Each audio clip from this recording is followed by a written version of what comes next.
फर्रुखाबाद से आ रही है ब्रेकिंग न्यूज। आइए देखते हैं ये खास रिपोर्ट हमारे वन इंडिया कड़क न्यूज के सहयोगी आदेश शर्मा जी से फर्रुखाबाद उत्तर प्रदेश से।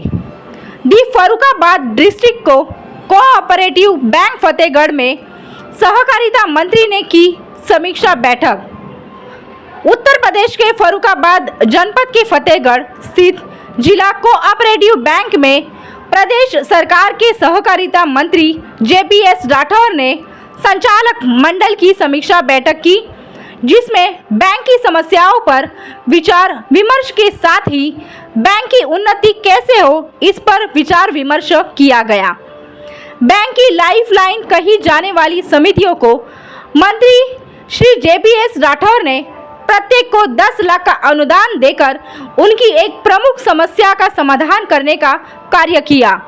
जिला कोऑपरेटिव बैंक फतेहगढ़ में कुल 118 समितियां हैं, जिनमें 70 फर्रुखाबाद व 48 जनपद कन्नौज में है। फतेहगढ़ स्थित यह बैंक दोनों जनपदों का ही मुख्यालय है। फतेहगढ़ स्थित जिला कोऑपरेटिव बैंक पहुंचने पर प्रदेश सरकार के सहकारिता राज्य मंत्री JPS राठौर का गार्डन ऑफ ऑनर के साथ भव्य स्वागत किया गया।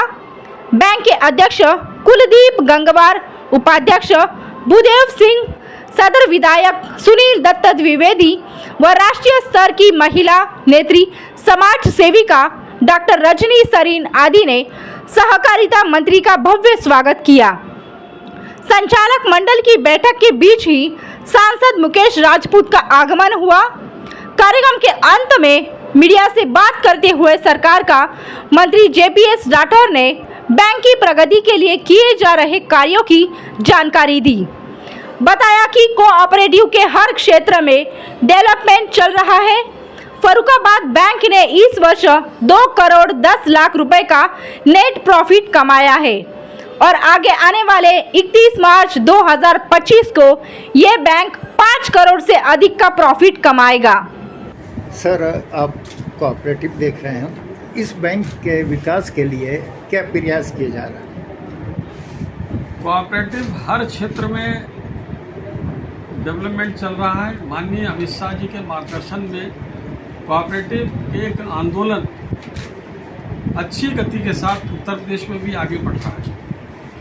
और जहाँ तक जिला सहकारी बैंक फर्रुखाबाद की बात है, जो बैंक लगातार 10 वर्षों से घाटे में चल रही थी, उस बैंक को हमने निकाल कर, यहाँ के जिला सहकारी बैंक के अध्यक्ष कुलदीप जी हैं हमारे, कुलदीप गंगवार जी, इसको निकाल कर प्रॉफिट में लाने का काम किया। इस वर्ष इस बैंक ने 2 करोड़ 10 लाख रुपए का नेट प्रॉफिट कमाया है और आगे आने वाले 31 मार्च को मुझे उम्मीद है कि ये बैंक 5 करोड़ से ज़्यादा का प्रॉफिट कमाएगा और उसके बाद 10 करोड़ से ज़्यादा का प्रॉफिट आना चाहिए।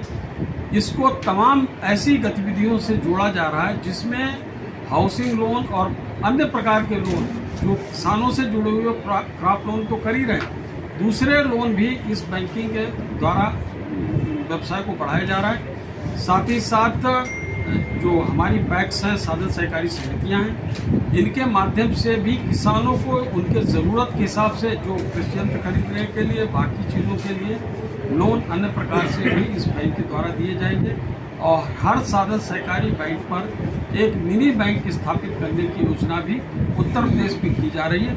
जिस दिन वो मिनी बैंक पैक्स में स्थापित हो जाएगी, हर गाँव का हर व्यक्ति बैंकिंग सेवा से जुड़ेगा और उसको सुविधाएं उसके घर पर मिलना शुरू होगी। सर, इस बैंक में 118 समितियां हैं, लेकिन सचिव बहुत कम हैं और उनका काम सुचारू रूप से नहीं चल पा रहा है क्योंकि स्टाफ नहीं है। उसके लिए क्या प्रयास किए जा रहे हैं? देखिए, दोनों तरफ बातें हैं। पहले तो इसमें व्यवसाय ही नहीं था। अब माननीय मुख्यमंत्री जी के विशेष आशीर्वाद से सभी साधन सहकारी समितियों को व्यवसाय करने के लिए 10-10 लाख रुपए उपलब्ध कराए गए, जिनके माध्यम से वो यूरिया DAP समय पर खरीद कर रख सकें और किसानों को उपलब्ध करा सकें। अब कार्य व्यवसाय जब बढ़ा है तो लोगों की भी आवश्यकता है, सचिवों की आवश्यकता है, वहाँ पर अन्य कर्मचारियों की भी आवश्यकता है। पहले समस्या ये थी कि पहले मुर्गी या पहले अंडा, यानी कि पहले कार व्यवसाय ही नहीं था तो कर्मचारी नियुक्त करके उनका खर्चा कहाँ से निकलेगा। अब हमने पहले प्राथमिकता दी कार व्यवसाय को, तो कार व्यवसाय पहले बढ़ाया है। अब इसके बाद सचिवों की नियुक्ति या कर्मचारियों को वहाँ पर नियुक्ति के लिए प्रयास कर रहे हैं। मुझे लगता है कि 2-3 महीने में भी आपको खुशखबरी मिलेगी कि 31 दिसंबर तक ही कुछ न कुछ यहाँ पर कर्मचारियों का भर्ती शुरू होगी। भारत सरकार की बहुत सी योजनाएं हैं जो और बैंक के लागू करती हैं, लेकिन ये बैंक नहीं लागू करती। इसलिए ये कहा जाता जो अभी तक 70% किसान कोऑपरेटिव बैंक से जुड़े हुए थे, अब मात्र 20% किसान रह गए हैं इसमें, उनको वापस लाने के लिए क्या प्रयास करेगा? ऐसा है कि आप समझ सकते हैं कि पूर्ववर्ती सरकारों में ये कोऑपरेटिव को भ्रष्टाचार और लूट का अड्डा बना दिया। इन सहकारी संस्थाओं का ऐसा शोषण किया गया कि जिसके कारण ये संस्थाएं बिल्कुल डेड हो गई। माननीय मुख्यमंत्री योगी आदित्यनाथ जी ने विशेष रूप से इस पर रुचि दिखाकर इन संस्थाओं को पुनर्जीवित करने का काम किया है। अब इनके द्वारा हम आगे चीज़ों को बढ़ा रहे हैं। अभी हमारा जो सॉफ्टवेयर है, जो टेक्नोलॉजी है, उसमें आप अपग्रेडेशन कर रहे हैं, कंप्यूटराइजेशन हर पैक्स का करे जा रहे हैं। जब ये सब चीज़ें पूर्ण हो जाएंगी तब फिर से पुराने समय की स्थिति में लौटेंगे और मुझे लगता है कि आगे आने वाले 2-3 साल में हम नेशनलाइज्ड बैंकों के स्तर का यहाँ पर टेक्नोलॉजी ले आएंगे और उसके बाद उनसे भी अच्छी सुविधाएं देने का काम जिला सहकारी बैंकें करेंगे। धन्यवाद। देश दुनिया की खबरों के लिए जुड़े रहिए वन इंडिया कड़क न्यूज के साथ। धन्यवाद।